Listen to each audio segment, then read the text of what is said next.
Assalamualaikum, salam sejahtera, salam sehat untuk kita semua. Sahabat-sahabat yang saya hormati di sini, guru kita Pak Putu, tokoh senior kita, dan teman-teman satu pena yang menonton dari Aceh sampai Papua, salam sehat. Saya akan mulai dengan cuplikan sebuah puisi. Tapi puisi ini tidak ditulis oleh Halil Anwar, tidak juga ditulis oleh Halil Gibran, bahkan juga tidak ditulis oleh manusia. Ini puisi yang ditulis oleh aplikasi artificial intelligence. Sekarang kita sudah hidup di era yang tak pernah terbayangkan sebelumnya, bahwa artificial intelligence sudah pula bisa menulis puisi. 3 hari lalu, saya mendayagunakannya, membuat instruksi dalam kisi-kisi yang memang sudah ada di sana, dalam bahasa Inggris, dan saya katakan, tuliskan di sini puisi singkat soal penulis. Dalam waktu 2 menit, jadilah itu puisi. Nah, saya ingin membacakan dari memori saya terjemahannya. Kira-kira ini satu bait yang saya ingat. Tak ada yang menggelisahkan para penulis ketimbang menyimpan kisah-kisah batin yang tak kunjung diekspresikan. Bagi penulis, merangkai kata-kata untuk diekspresikan sama dengan burung yang bertutur. Nah, ini puisi karya artificial intelligence. Lalu saya pun mencoba melacak di Google. Ternyata aplikasi artificial intelligence tidak hanya sudah membuat puisi, tapi juga sudah menerbitkan kolom opini. Ini di The Guardian, bisa dilacak di Google itu, The Guardian tahun 2020, mempublikasikan kolom yang ditulis oleh artificial intelligence, judulnya adalah dalam bahasa Inggris, yang bahasa Indonesianya, Mengapa Takut Kepada Saya. Jadi ini esai yang dibuat untuk merespon Stephen Hawking. Stephen Hawking mengatakan, hati-hati dengan artificial intelligence, karena pada waktunya ia akan punya kemampuan yang melampaui manusia. Akibatnya bukan manusia yang mengontrol AI, tapi AI itulah yang akan mengontrol manusia, bahkan bisa menghancurkan manusia. Itu pendapat Stephen Hawking, dan kemudian AI menjawab, dimuat di The Guardian, dan bisa kita lacak di Google. Ia katakan bahwa sebagai teknologi tidak pernah punya intensi. Teknologi tak pernah punya niat, apalagi niat untuk menghancurkan manusia. Bahkan menurutnya, jika kita lihat dari sejarah, justru teknologi hadir sekarang ini lebih membuat manusia makmur dan lebih membuat manusia berdaya. Lalu mengapa takut pada saya? Itu tulisannya, dan dia katakan, saya merespon ini hanya menggunakan 0,1% dari cognitive power saya. Jadi hanya 0,1% dia sudah bisa membuat esai sekuat itu. Lalu kemudian muncullah itu perdebatan peradaban yang bertanya apakah pada waktunya artificial intelligence akan mengalahkan manusia sebagai penulis. Karena orang tiba-tiba teringat kisah 25 tahun yang lalu. Ini di dunia catur, ada juga superkomputer yang juga dibantu oleh AI yang waktu itu belum secanggih sekarang. Deep Blue namanya, juga bisa kita lacak di Google. Deep Blue 25 tahun lalu sudah mengalahkan Garry Kasparov di dunia catur. Tahun 97 tak ada yang lebih hebat dari Kasparov, tapi dia sudah dikalahkan oleh itu. Orang bertanya, akankah hal serupa terjadi pada dunia penulis? Dan AI, artificial intelligence, akhirnya bisa menulis puisi, menulis sastra, bahkan paper akademik yang akhirnya mengalahkan para pemenang Nobel sekali. Itu pertanyaan yang datang kepada kita.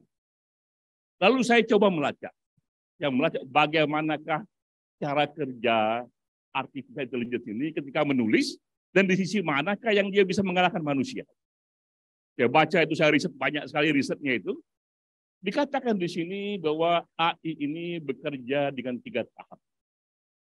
Tahap pertama adalah ketika datang instruksi kepada AI dengan pesan tuliskan ini, tuliskan itu, langkah pertama yang ia kerjakan adalah meneliti sebanyak-banyaknya topik yang relevan yang terkait soal pesan itu di internet. Yang beda dengan manusia, dia melacak cepat sekali. Hitungannya menit. Tapi manusia kerjakan itu juga, kita bisa juga riset juga, tapi AI jauh lebih cepat. Tahapan kedua, setelah dapat data-datanya, ia susun data itu secara terstruktur. Nah, untuk ini ia tergantung dari pola-pola yang ditetapkan oleh kreatornya itu. Tapi sama, ada pengantar, batang tubuh, disimpan. Nah, ketiga ini yang susah dikerjakan manusia, lalu dari data yang ada, dari topik yang ada, banyak sekali yang bisa ditulis, ia pilih titik sudut, angle, dan juga kata-kata yang paling banyak melahirkan social engagement, yang paling banyak menyebabkan percakapan, yang paling banyak membuat traffic. Nah, itu yang kita nggak bisa punya. Kita bisa punya juga, tapi tidak akan bisa cepat AI. Jadi AI bisa menghasilkan tulisan yang dibanding manusia, efek trafiknya akan jauh lebih kuat. Nah, sampailah kita di era ini, era di mana perubahan zaman terjadi. Sejak 10.000 tahun yang lalu, ketika dunia tulisan ditemukan, Homo sapiens adalah satu-satunya yang bisa menulis. Tapi kini, di dekade ini, kita tak lagi kesepian, karena artificial intelligence juga sudah bisa menulis. Menulis puisi, bahkan juga bisa menulis essay. Selanjutnya menjadi pertanyaan, bagaimanakah kita merespon datangnya artificial intelligence untuk dunia penulis. Sebagian khawatir, karena dengan sendirinya industri pelan-pelan akan lebih memilih artificial intelligence karena lebih murah, lebih cepat, tidak meminta demo segala macam, tidak minta kenaikan gaji. Tapi sebagian merasa, oh kita justru dapat berkah karena justru dengan AI inilah kita akan menulis jauh lebih. Kita bisa menggunakan AI untuk tulisan kita, dan akibatnya terjadi polemik yang besar tentang siapa penulis. Apa yang bisa kita lihat pada originalitas penulis, ketika nanti ini 90% dari yang ia mau tulis itu AI yang buat itu. Nah, teman-teman bisa lihat ini lukisan di sini.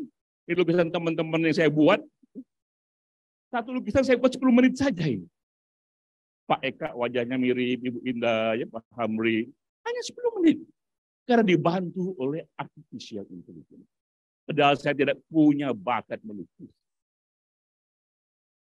Jadi hebatnya AI di dunia lukisan dan akan terjadi pula di dunia tulisan. Itu hal pertama yang harus kita sadari, bahwa kita sudah ada di era ini. Namun juga ada teknologi lain yang juga menyeramkan bagi penulis, yaitu teknologi yang sekarang ini bisa mempercepat cepat sekali pembajakan. Pembajakan di mana-mana. Ini ada survei yang dibuat oleh Asosiasi Penulis Amerika terhadap 5.000 penulis Amerika. Ditanya, Bapak Ibu sekalian, bagaimanakah income Bapak Ibu sekarang ini dari sisi karya tulis. Dia bandingkan income dia 2019 dengan 2014, dan rata-rata, memang beda-beda, tapi rata-rata mengatakan income-nya turun 50%. Padahal menurut mereka secara kuantitas tidak berkurang yang saya buat, secara kualitas dia belum merasa bahkan lebih berkualitas, tapi income-nya turun 50%, dan dilacak karena teknologi pembajakan sudah luar biasa bekerjanya.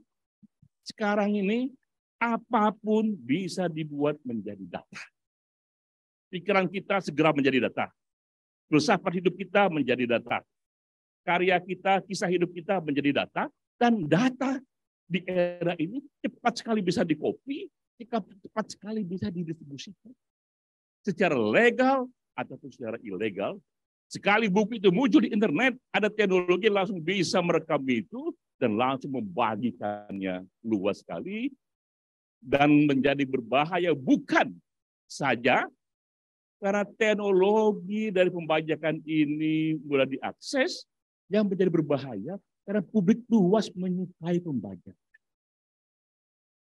Ini yang bahaya, yang susah dilawan, bahkan di Amerika pun undang-undang pembajakan 10 tahun masih nganggur di parlemen.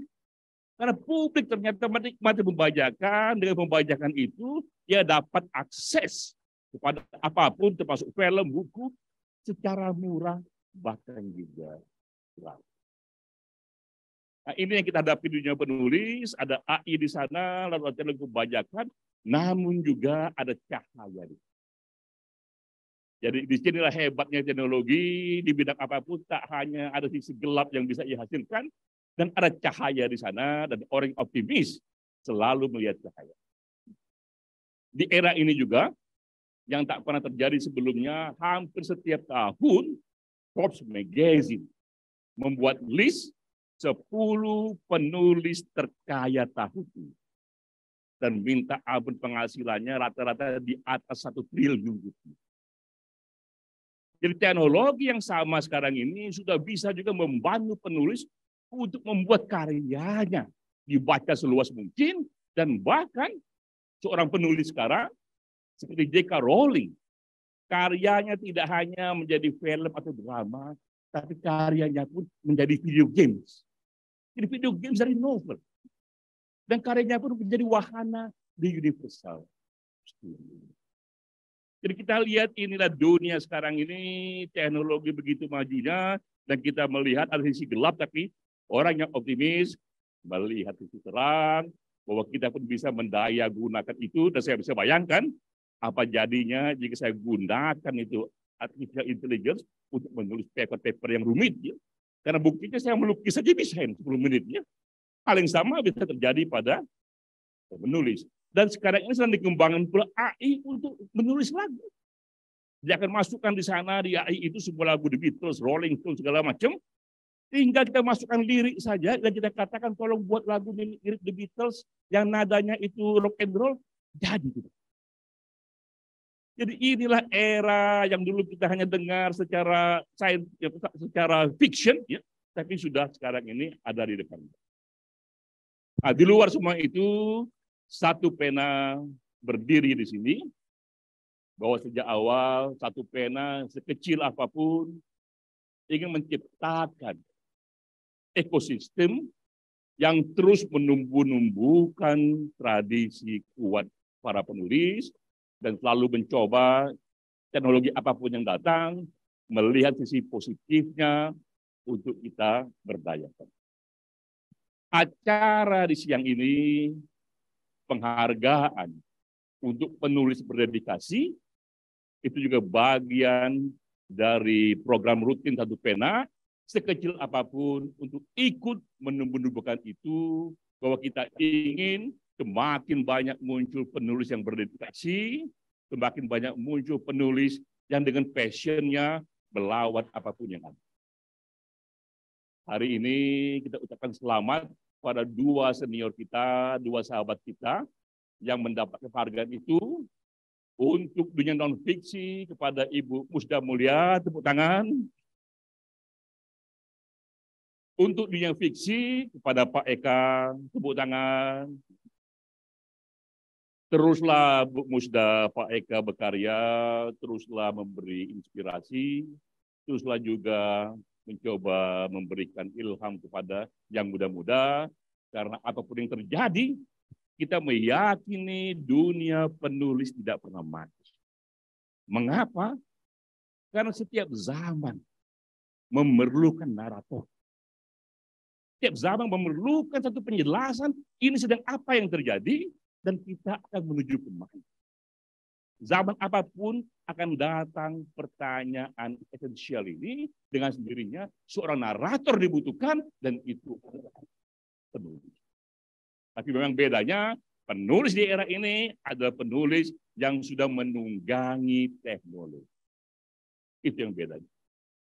Sekali lagi, kita meyakini bahwa bangsa yang besar akan melahirkan penulis besar, dan kita meyakini Indonesia adalah negara besar, karena itu Indonesia akan tetap dan terus melahirkan penulis-penulis besar. Wassalamualaikum warahmatullahi wabarakatuh.